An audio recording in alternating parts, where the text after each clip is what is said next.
अस्सलाम वालेकुम स्टूडेंट आज हम 10B का क्वेश्चन नंबर 2 करेंगे। और क्वेश्चन नंबर 2 में सबसे पहले हम स्टेटमेंट रीड कर लेते तो यहाँ पे क्या लिखा है, given that A B parallel to C D. देखें ए बी पैरेलल किसके, सी डी के। Find the value of the unknown in each of the following figure. और यहाँ पे वो हमें ये बता रहा है कि यहाँ पे जो अननोन है, जैसे डी अननोन है, ए अननोन है, सी है, बी है, इनकी हमने वैल्यू फाइंड करके देनी है। तो सबसे पहले देखिए, अगर मैं इसकी बात करता हूँ देखें ये एंगल ये पैरेलल लाइन के ऊपर है, ये पैरेलल लाइन है, इसके ऊपर ये एंगल है। और ये देखें ये पैरेलल लाइन है और इसके ऊपर ये एंगल है, तो ये बी लिखा है। सही है, ये कंफ्यूज भी हो ना, ये बी लिखा है। अच्छा, ये दोनों एंगल आपस में क्या होंगे, ये देखो क्रॉसपोंडिंग एंगल नहीं बनेंगे। ये भी लाइन के ऊपर है, ये भी लाइन के ऊपर है, तो बी की वैल्यू क्या आ जाएगी आपके पास 117। और रीज़न क्या लिखेंगे,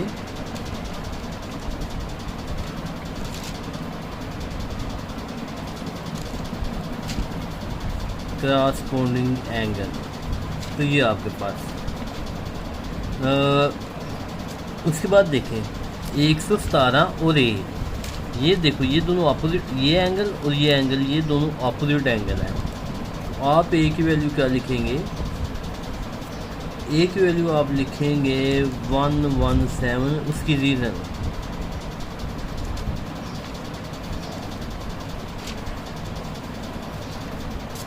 अपोजिट एंगल। सही। उसके बाद अब मुझे एंगल चाहिए सी का। देखिए ये एंगल और ये एंगल, ये एक ही ट्रांसवर्सल के साथ ये दो एंगल हैं, ये होते हैं सप्लीमेंट्री एंगल। तो सप्लीमेंट्री एंगल की कहानी मैंने आपको बताई थी कि इन दोनों का जो सम होता है, ए प्लस सी का जो सम होता है वो इक्वल होता है 180 के। और यहाँ पे आप लिखेंगे सप्लीमेंट्री एंगल। सही, आप लोग ऐसे लिख लेंगे। देखिए ए की वैल्यू आपने 117 निकाली हुई है, तो ए की जगह पे मैं 117 लिख देता हूँ और प्लस सी लिखता हूँ, इक्वल क्या आ जाएगा 180।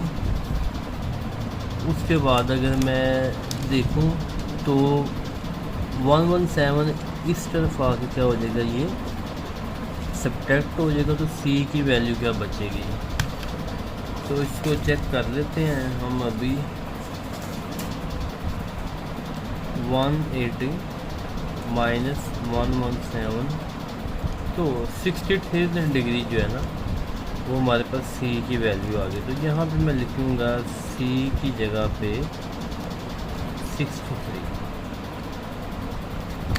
जी लास्ट जो मेरे पास एंगल है, देखिए ये एंगल, देखिए ये भी लाइन के ऊपर है और ये भी लाइन के ऊपर है, ये पैरेलल लाइन नीचे से गुजर रही है, इनके ऊपर है।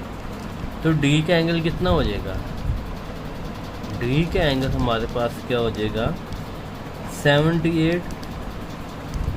D equal to 78। रीज़न क्या है कि ये है क्रॉस पोंडिंग एंगल। तो ये था जी स्टूडेंट, ये क्वेश्चन नंबर 2 का मेरा ए पार्ट है। अभी मैं बी पार्ट करता हूँ। देखिए बी पार्ट में भी हमने अननोनी जो मेरे पास वो फिगर है हमने वही फाइंड करनी है। तो इसको ना मैं पूरे को ऐसे जी। उसके बाद में देखिए आप लोग, अच्छा ये दो पैरेलल लाइन है, एक ये पैरेलल लाइन है और एक ये। इसको मैं डॉट लगा के ना थोड़ा सा और मतलब लेंथी बना लेता हूँ। इसमें कोई मतलब को आपका क्वेश्चन गलत नहीं होगा। हमने सीखा कि पैरेलल लाइन तो बेसिकली आपस में होती है इक्वल है। अगर क्वेश्चन में उसने बिल्कुल इक्वल नहीं लगाई तो ये आपने खुद लगा लेनी है। और देखिए ये इसके ऊपर है ट्रांसवर्सल, ये वाला ये लाइन है, ये लाइन इसके ऊपर समझ लें कि ये ट्रांसवर्सल आ रहा है।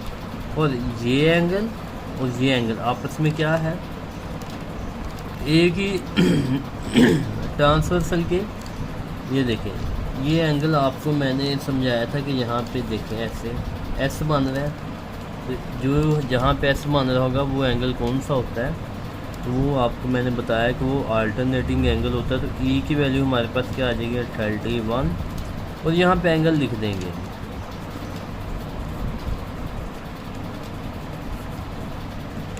अल्टरनेटिंग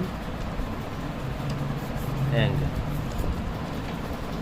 उसके बाद देखें आप लोग, चलें ये दो पैरेलल लाइन है, इसके ऊपर ये वाला ट्रांसवर्सल है, ये जो है, तो देखो ये एंगल यहाँ से लेके यहाँ तक ये एंगल, और ये टोटल एंगल जो है ये दोनों आपस में अल्टरनेटिंग होंगे। देखिए ट्रांसवर्सल की लाइन एक है और ये एंगल देखिए ये ऐसे ऐसे बन रहे हैं, तो ये दोनों आपस में क्या होंगे अल्टरनेटिंग होंगे। तो आप क्या लिखेंगे एफ लिखेंगे, फिर आगे क्या लिखेंगे 35 प्लस 31, और इसकी रीज़न क्या लिखेंगे आप लोग अल्टरनेटिंग एंगल। तो इनके एंगल को प्लस करें 3 और 6 हो जाएगा, और इसका आंसर मेरे पास क्या आ जाएगा 66 आ जाएगा। तो अब हम चलते हैं इसके सी पार्ट की तरफ। जी स्टूडेंट, तो सी पार्ट में भी देखें ये दो पैरेलल लाइन है, एक ये और एक ये, सही है। इसको भी मैं टोटल लाइनें लगा के थोड़ा सा ऊपर ले जाता हूँ। ये पैरेलल लाइन है और इसके ऊपर ये ट्रांसवर्सल है ये वाला, और फिर देखें ये एंगल और ये एंगल ये आपस में क्या है, देखिए ये भी पैरेलल लाइन के नीचे है, ये भी पैरेलल लाइन के नीचे है। इन एंगल को कहते हैं क्रॉसपोंडिंग एंगल। तो एच की वैल्यू हमारे पास कितनी आ जाएगी 69। उसकी रीज़न क्या लिखूँगा क्रॉसपोंडिंग एंगल, तो ये मैं इसकी रीज़न लिखूँगा। अब नंबर 2 पर देखिए ये पैरेलल लाइन है, इनके ऊपर ये वाला ट्रांसवर्सल आ रहा है, तो देखिए यहाँ पे ये एस बन रहा है या नहीं बन रहा। तो ये हमारे देखिए एक ही ट्रांसवर्सल है, एक एंगल यहाँ पे दूसरा एंगल उसके अपोजिट है, तो इसको हम कहते हैं अल्टरनेटिंग एंगल। तो जी का जो एंगल बन रहा है इक्वल टू 83। इसकी रीज़न हमने साथ में क्या लिखनी है अल्टरनेटिंग